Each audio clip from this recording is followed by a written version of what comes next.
नमस्कार दोस्तों, आप सभी लोगों का हमारे इस प्लेटफॉर्म पे स्वागत है। आज हम लोग ये अपने इंडियन कॉन्स्टिट्यूशन में पढ़ने वाले हैं फंडामेंटल राइट्स। फंडामेंटल राइट्स मतलब मौलिक अधिकार के बारे में हम लोग यहाँ पे पढ़ेंगे। तो इस टॉपिक से जो भी महत्वपूर्ण क्वेश्चन बनने वाले हैं एग्जाम के दृष्टि से, उस सब का यहाँ पे हम लोग रिवीजन करेंगे। चलिए आइए हम लोग वीडियो में शुरू करते हैं। आप लोग वीडियो में लास्ट तक बने रहिएगा, उम्मीद है बहुत मज़ा आने वाला है आप लोगों को। चलिए आइए शुरू करते हैं। मौलिक अधिकार फंडामेंटल राइट्स, भाग 3, अनुच्छेद 12 से 35। ठीक है। मौलिक अधिकार की अगर बात किया जाए तो भाग 3 में दिया गया है। किस अनुच्छेद से किस अनुच्छेद तक है? अनुच्छेद 12 से लेकर अनुच्छेद 35 तक जो है उसमें मौलिक अधिकार के बारे में बात किया गया है। तो अब हम देखेंगे मूल अधिकार की विचारधारा कहाँ से ली गई है। अमेरिका से ली गई है। अगर कोई पूछे फंडामेंटल राइट की विचारधारा या फंडामेंटल राइट हमारे संविधान में जो डाला गया है तो वो कहाँ से लिया गया है? अमेरिका से लिया गया है।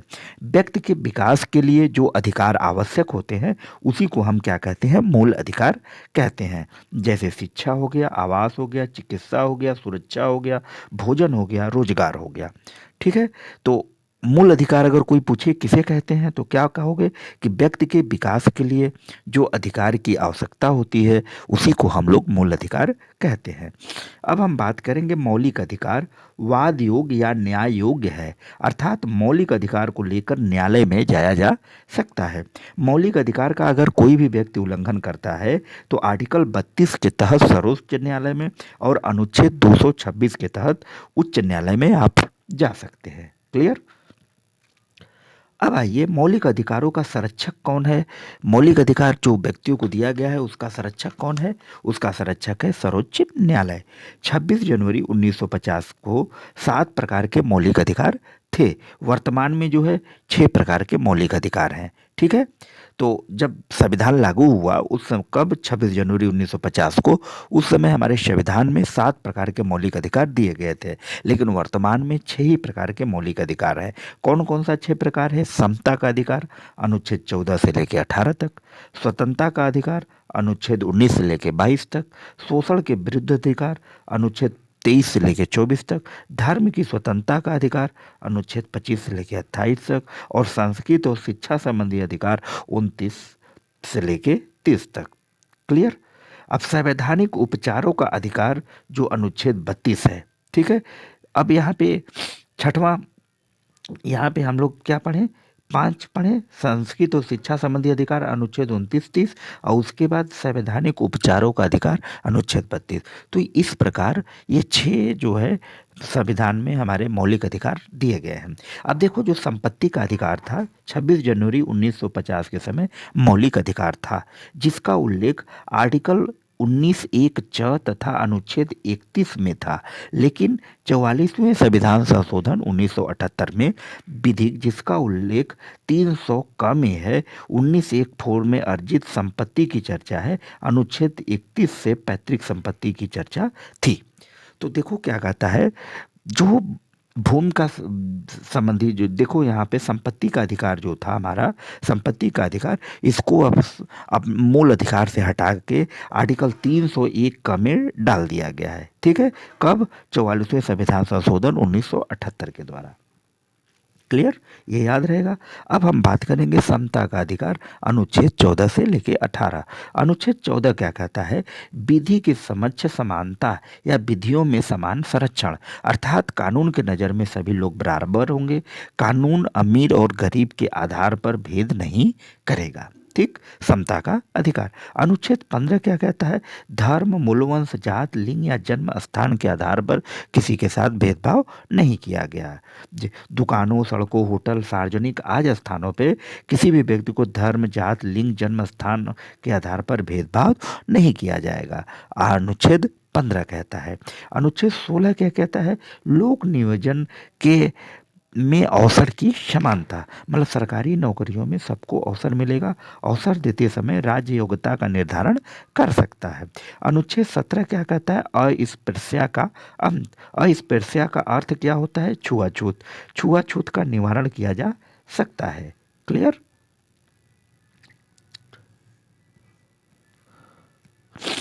इसके निम्न आधार हैं, जैसे शिक्षा द्वारा, जन जागरण द्वारा, सम्मेलन आयोजित करके, कानून बना करके। इस सब तरीकों से अस्पृश्यता को क्या किया जा सकता है, खत्म किया जा सकता है। अस्पृश्यता के संबंध में कानून बनाने की जो शक्ति है वह किसको दी गई है, संसद को दी गई है। तो संसद ने क्या किया, अस्पृश्यता निवारण अधिनियम 1955 पारित किया। तो संसद ने अस्पृश्यता कानून को ख़त्म करने के लिए, अस्पृश्यता को ख़त्म करने के लिए उसने अस्पृश्यता निवारण अधिनियम 1955 पारित करके एक कानून बनाया है। क्लियर, याद रहेगा आप लोगों को। अब हम देखेंगे अनुच्छेद 18। अनुच्छेद 18 क्या कहता है, उपाधियों का अंत। पुरस्कार उपाधि की श्रेणी में नहीं आती है, ठीक है। राज्य शिक्षा और सेना के क्षेत्र में उपाधि दे सकता है, किसी अन्य क्षेत्र में नहीं दे सकता। कोई भी भारतीय नागरिक किसी विदेशी राज्य से कोई उपाधि नहीं ले सकता। कोई विदेशी नागरिक जो भारत सरकार के अधीन लाभ या विश्वास के पद पे है, किसी विदेशी राज्य से कोई भी पुरस्कार, भेंट राष्ट्रपति की अनुमति के बिना से ले सकता है, ठीक है। अब हम देखेंगे स्वतंत्रता का अधिकार, अनुच्छेद 19 से 22। तो अनुच्छेद 19 बात करता है वाक की स्वतंत्रता। अनुच्छेद 19 में 6 प्रकार की स्वतंत्रता दी गई है। 19(1) का विचार एवं अभिव्यक्ति की स्वतंत्रता, इसी में प्रेस की स्वतंत्रता, समाचार पत्र की जो स्वतंत्रता है वो भी दिया गया है आर्टिकल 19(1)(1) में। बोलने की स्वतंत्रता, विचार देने की स्वतंत्रता, भाषण देने की स्वतंत्रता, ध्वज फहराने की स्वतंत्रता और किसी भी चीज़ को जानने की स्वतंत्रता भी आर्टिकल 19(1)(a) में दिया गया है। 19(1) ख देखेंगे, शांतिपूर्ण सभा या सम्मेलन करने की स्वतंत्रता है। 19(1) ग संघ बनाने की स्वतंत्रता है। 19(1) घ भारत में भ्रमण करने की स्वतंत्रता है, कहीं भी आप आ जा सकते हैं। 19(1) अंग कहीं पर बसने की स्वतंत्रता है। 19(1) छ कोई भी रोजगार करने की स्वतंत्रता देता है। क्लियर। अब हम देखेंगे अनुच्छेद 20। अनुच्छेद 20 क्या कहता है, अपराधों के संबंध में दोष सिद्ध के लिए संरक्षण। किसी भी व्यक्ति को तब तक दंडित नहीं किया जा सकता जब तक वह किसी कानून का उल्लंघन न करे। मतलब किसी भी व्यक्ति को कब तक दंडित नहीं करोगे, जब तक वह किसी कानून का उल्लंघन नहीं करता है। उस व्यक्ति को वही दंड दिया जाएगा जो उस कानून के उल्लंघन के समय निर्धारित है। एक बार कानून का उल्लंघन करने पर किसी भी व्यक्ति को एक ही बार दंड दिया जाएगा, एक से अधिक बार नहीं, ठीक है। अब नोट हम आरक्षण की बात करते हैं। महिला आरक्षण 15(3), ओबीसी एसटी आरक्षण 15(4) में है, जो महिलाओं के रिजर्वेशन की भी बात करता है। क्लियर। अब हम आगे देखेंगे शिक्षण संस्था 15(5) में है। आर्थिक आधार पर 10% आरक्षण सामान्य गरीबों को दिया गया है 15(6) में। तो ये कुछ इंपॉर्टेंट आर्टिकल हैं जो आप लोगों को याद रखना है। कौन कौन, महिला आरक्षण की बात कहाँ पे किया गया है, आर्टिकल 15(3) में। ओबीसी एसटी एससी डी की आरक्षण की बात किया गया है 15(4) में। और उसके बाद शिक्षण संस्था में जो आरक्षण दिया जाता है 15(5) में, उसकी बात किया गया है। और आर्थिक आधार पर 10% जो आरक्षण सामान्य गरीब को दिया जा रहा है वह जो है 15(6) में इसकी बात किया गया है। अब हम आर्टिकल देखेंगे, आर्टिकल 21 प्राण एवं दैहिक स्वतंत्रता, ठीक है। सर्वोच्च न्यायालय द्वारा दिए गए निर्णय के अनुसार निम्न मौलिक अधिकार प्राप्त है अनुच्छेद 21 के तहत, जिसको हम प्राण एवं दैहिक स्वतंत्रता या जीवन जीने का अधिकार बोल सकते हो। इसमें शादी करने का अधिकार, निजता का अधिकार, गोपनीयता का अधिकार, चिकित्सा पाने का अधिकार, शिक्षा का अधिकार, ठीक है, प्रदूषण मुक्त जल पीने का अधिकार, आवास का अधिकार, विदेशी यात्रा का अधिकार, फुटपाथ पर व्यापार करने का अधिकार और फांसी में विलंब का अधिकार, ये सब आर्टिकल 21 में दिया गया है, जिसको प्राण एवं दैहिक स्वतंत्रता का बोलते हैं। अनुच्छेद 21 का की मैं बात करूंगा, शिक्षा के अधिकार की बात करता है। 7 से 14 वर्ष के बालकों को निःशुल्क अनिवार्य शिक्षा की बात करता है। और किसमें, आर्टिकल 21 का में, ठीक है। ये कब जोड़ा गया, 86वां संविधान संशोधन 2002 के तहत जोड़ा गया। अनुच्छेद, अब हम 22 की बात करेंगे। अनुच्छेद 22 कुछ दशाओं में गिरफ्तारी और निवारक कानून से संरक्षण देता है। अनुच्छेद 22 आपका, ठीक है, ये भी आपका फंडामेंटल राइट है। अब आगे देखेंगे कि अनुच्छेद 22 के तहत ही कि किसी भी व्यक्ति को तब तक गिरफ्तार नहीं किया जाएगा जो वह कानून का उल्लंघन न करे। जब तक वह कोई कानून का उल्लंघन नहीं करता, किसी भी व्यक्ति को आप गिरफ्तार नहीं कर सकते। किसके तहत, आर्टिकल 22 के तहत। किसी भी व्यक्ति को गिरफ्तारी का कारण बताया जाएगा तथा उसे मनपसंद वकील करने की अनुमति भी होगी। यदि कोई व्यक्ति गिरफ्तार हो जाता है तो क्या होगा, उसको गिरफ्तारी का कारण बताया जाएगा, उसे मनपसंद वकील करने की भी अनुमति दी जाएगी। किसके तहत? आर्टिकल 22 के तहत। ये आपका फंडामेंटल राइट है, मौलिक अधिकार है। अब देखो, जो व्यक्ति गिरफ्तार हो गया है, गिरफ्तारी व्यक्ति को गिरफ्तारी तिथि से 24 घंटे के अंदर निकटतम मजिस्ट्रेट के सामने पेश किया जाएगा। ये भी देखो बात करता है, आर्टिकल 22 कह रहा है कि ये आपका फंडामेंटल राइट है कि कोई भी व्यक्ति यदि गिरफ्तार हो जाता है तो गिरफ्तारी के 24 घंटे के अंदर जो निकटतम मजिस्ट्रेट है उसके सामने आपको पेश करना पड़ेगा। इन 24 घंटों में वह समय नहीं जोड़ा जाएगा जो पुलिस स्टेशन से मजिस्ट्रेट तक पहुंचने में जो समय लगता है, उस समय को इसमें नहीं जोड़ा जा सकता। क्लियर? अब हम देखेंगे शोषण के विरुद्ध अधिकार, अनुच्छेद 23 से लेके 24 तक। तो अनुच्छेद 23 क्या कहता है? मानव के दुर्व्यापार, बेगार, बलात्सर्म के निषेध की बात करता है कि आप किसी भी व्यक्ति के साथ दुर्व्यापार नहीं कर सकते, बेगारी नहीं करा सकते, बलात्सर्म नहीं करा सकते। यह जो है ये निषेध की बात करता है। यह अधिकार नागरिक और गैर नागरिक दोनों के लिए उपलब्ध है। अब आप बात करेंगे अनुच्छेद 24। अनुच्छेद 24 क्या कहता है कि 14 वर्ष से कम आयु के बालिकों को जोखिम भरे उद्योग में काम करने पर प्रतिबंध लगाता है।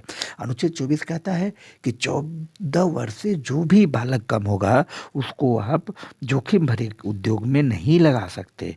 ठीक है। अब हम देखेंगे अगला अनुच्छेद धर्म की स्वतंत्रता का अधिकार 25 से लेके 28 तक आर्टिकल। अनुच्छेद 25 क्या कहता है? अंतःकरण की स्वतंत्रता और धर्म के अभ्यास तथा प्रचार प्रसार की स्वतंत्रता। 25 के अनुसार सिखों को ही कृपाण धारण करने और लेकर चलने का अधिकार है। अनुच्छेद 25 के अनुसार जो सिख होते हैं वो हेलमेट का कभी कभी प्रयोग नहीं करते। अब वो हेलमेट लगाते ही नहीं है क्योंकि उनके सिर पे पगड़ी लगी रहती है। तो ये अनुच्छेद 25 उनके ये अधिकार देता है कि सिख कृपा धारण कर ले सकते हैं और वो चल सकते हैं। क्लियर? अब बात करेंगे अनुच्छेद 26। अनुच्छेद 26 क्या कहता है? धार्मिक जो कार्य होंगे उसके प्रबंधन की स्वतंत्रता जो दी गई है वो भी आपको फंडामेंटल राइट में दी गई है। कोई भी धार्मिक रूप से संगठित हो सकता है, संपत्ति खरीद सकता है तथा खरीदी गई संपत्ति की देख रेख कर सकता है। किसके तहत? आर्टिकल 26 के तहत। अब आर्टिकल 27 क्या कहता है? किसी विशेष धर्म के विकास के लिए करों में छुटकारा का प्रावधान दिया गया है।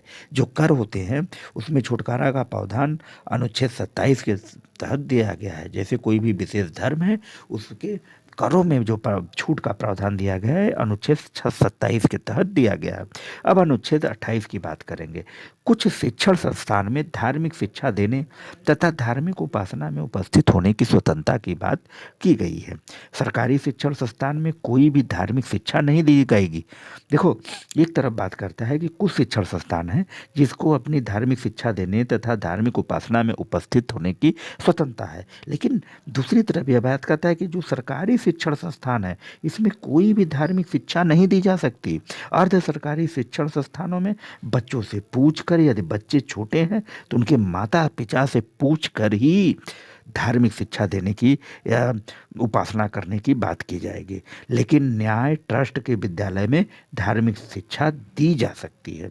जो किसी ट्रस्ट के थ्रू विद्यालय है उसमें धार्मिक शिक्षा दी जा सकती है। तो ये सारी बातें अनुच्छेद 28 के तहत आपको जो है फंडामेंटल राइट, आपका जो मौलिक अधिकार है वो मिला हुआ है। क्लियर? अब हम देखेंगे संस्कृति और शिक्षा संबंधी अधिकार, अनुच्छेद 29 और 30। अनुच्छेद 29 क्या कहता है? अल्पसंख्यक वर्गों के हितों के संरक्षण की बात करता है।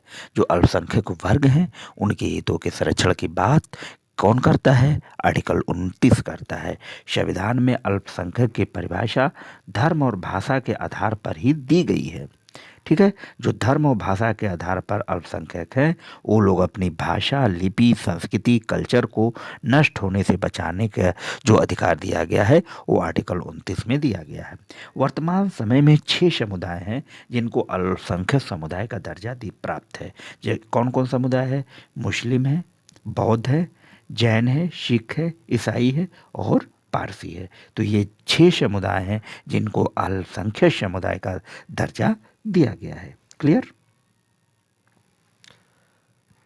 अब आर्टिकल 30 देखेंगे। अनुच्छेद 30 क्या है? अल्पसंख्यक वर्गों को अपनी मनपसंद की शिक्षण संस्थाओं की स्थापना तथा प्रशासन करने का अधिकार दिया गया है। धर्म और भाषा के आधार पर अल्पसंख्यक जो समुदाय हैं वो अपना स्कूल खोल सकते हैं, उसकी देख रेख कर सकते हैं। तो ये उनके स्कूल खोलने और देख रेख करने की जो आज़ादी है और आर्टिकल 30 के तहत उन्हें ये फंडामेंटल राइट, मौलिक अधिकार प्रदान करता है।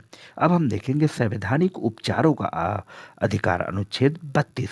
देखो आर्टिकल 31 जो था उसको हटा दिया गया, संपत्ति का अधिकार था। तो संपत्ति का अधिकार 44वें संविधान संशोधन 1978 के तहत इसको खत्म करके आर्टिकल 301 ए में इसको सम्मिलित कर दिया गया। ठीक है, तो अब ये जो हमारा फंडामेंटल राइट था संपत्ति का अधिकार, अब ये फंडामेंटल राइट नहीं रहा। तो अब इसलिए आर्टिकल 31 चला गया। अब आर्टिकल हम 32 आते हैं, संवैधानिक उपचारों का अधिकार। अनुच्छेद 32। अनुच्छेद 32 क्या कहता है? संवैधानिक उपचारों का अधिकार। डॉक्टर भीमराव अंबेडकर ने अनुच्छेद 32 को संविधान की क्या कहा था? आत्मा कहा था। मौलिक अधिकार का उल्लंघन होने पर अनुच्छेद 32 के अनुसार सर्वोच्च न्यायालय जाया जा सकता है। मौलिक अधिकार को दिलाने के लिए किसी भी व्यक्ति के अगर मौलिक अधिकार का हनन हो रहा है या उसका उल्लंघन हो रहा है तो मौलिक अधिकार को दिलाने के लिए 5 प्रकार के रिट की याचिका जारी की जा सकती है। याचिका का अर्थ होता है आदेश, प्रलेप या लेख। कौन कौन सी 5 प्रकार की याचिका है? बंदी प्रत्यक्षीकरण। बंदी प्रत्यक्षीकरण का मतलब बंदी को मजिस्ट्रेट के सामने पेश करो। परमादेश। परमादेश मतलब हम आदेश देते हैं। प्रतिषेध। प्रतिषेध का मतलब मना करना। उत्प्रेषण। उत्प्रेषण का मतलब पूर्णतः सूचित कीजिए। अधिकार भिक्षा मतलब आपका अधिकार है, आप जो है पूछ सकते हैं। ठीक, अब हम देखेंगे अनुच्छेद 33। अनुच्छेद 33 क्या कहता है? सैनिक, अर्धसैनिक बलों, इन खुफिया एजेंसियों से मौलिक अधिकार पर प्रतिबंध है। ठीक, अनुच्छेद 34 क्या कहता है? मार्शल लॉ या सेना कानून लागू होने पर मौलिक अधिकार आपका क्या हो जाएगा? प्रतिबंधित हो जाएगा। ठीक है, अनुच्छेद 35 क्या कहता है? मूल अधिकार के संबंध में कानून बनाने की जो शक्ति है वह किसकी दी गई है? संसद को दी गई है। तो आई होप, मुझे उम्मीद है कि ये वीडियो आप लोगों को बहुत ही अच्छी लगी होगी। यदि अच्छा लगे तो लाइक से सब्सक्राइब ना करें। मिलेंगे फिर नेक्स्ट वीडियो में, तब तक के लिए धन्यवाद।